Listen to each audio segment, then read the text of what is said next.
Ahoy, Swabs! Captain Jeff the Pirate here at your disservice. And welcome to Captain Jeff Reviews and Questions Adventure Time. Now, last week, they had a whole slew of new episodes back to back to back.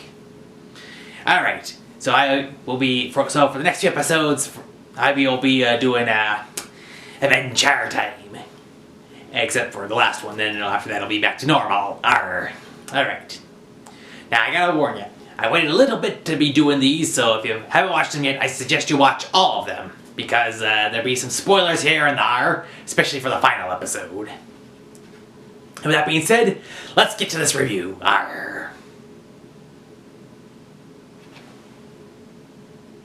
Alright, next up. Alright, so for the second video, we'll be reviewing President Porpoise is Missing. President Porpoise is Missing. Now, this will be interesting because Jake has been video chatting with President Porpoise, and we first saw interaction of this in the episode Burning Low. And I thought this was interesting. They did a callback to a previous episode to establish who this character was. Because I was first like, wait a minute, have we seen this character before?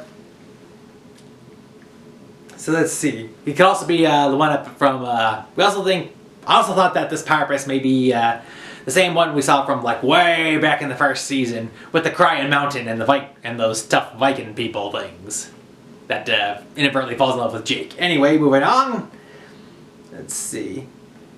Now, as the episode begins, Finn and Jake are trying to figure out how to get to President Porpoise, and they're like, hey, I know, let's ask Banana Man if we can borrow his submarine.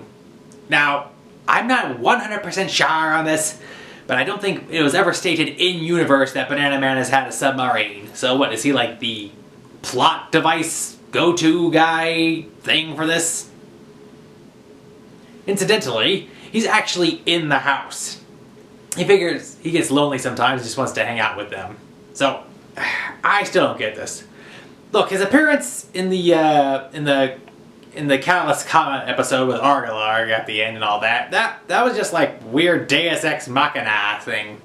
I am legitimately surprised that Banana Man is continuing to hang out with these two, seeing as how, let's see, property was destroyed and he actually served, I think, a week in jail because of their antics of what they did to him. So, go figure. So he wants to go along with them, and then Ice King, who was invisible this entire time, also says he wants to come along. So, when did he learn how to become invisible? Finn actually asks, is anyone else in here?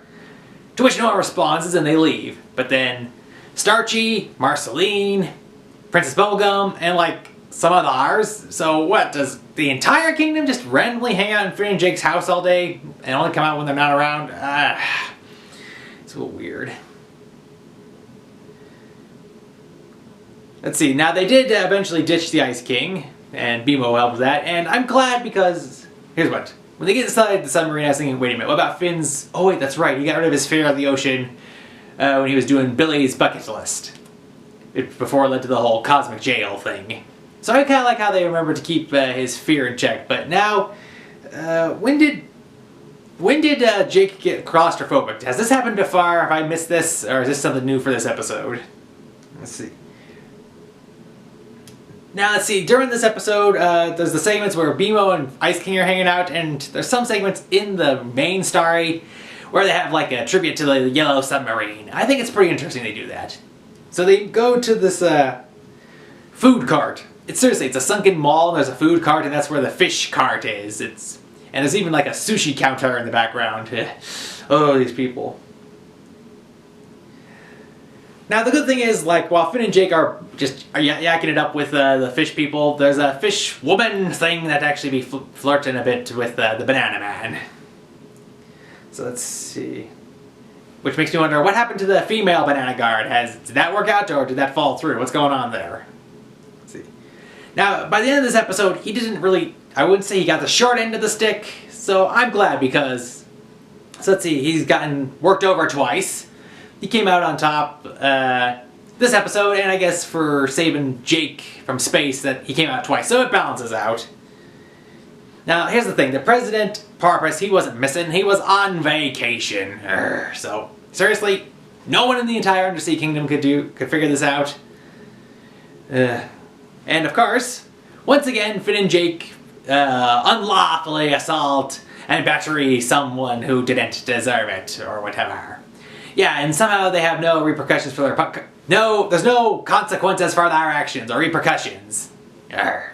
Well, I enjoyed the outlawlessness. It's interesting how sometimes nothing bad happens to them, or then something minor happens and they pay for it. Like, only every once in a while do their actions have direct consequences.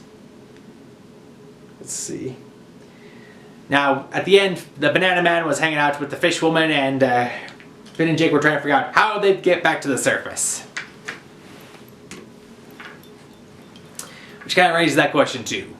The episode, I don't know, it has like a musical segment, and there's not really that much action.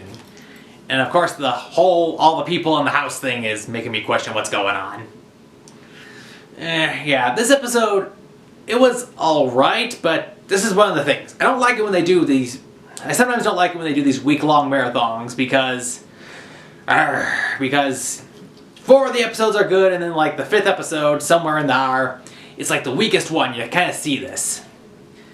I mean, yeah, I like this episode, but I don't know, it just didn't seem to really click with me, and I had way too many questions, and it was just frustrating. And like I said, Banana Man, why is he hanging out with these people? Why doesn't he hang out with Ice King if he's so lonely? I mean, those two would work well together. And I'm pretty sure Finn would be able to then thrash him for a good reason instead of just, destroying his property.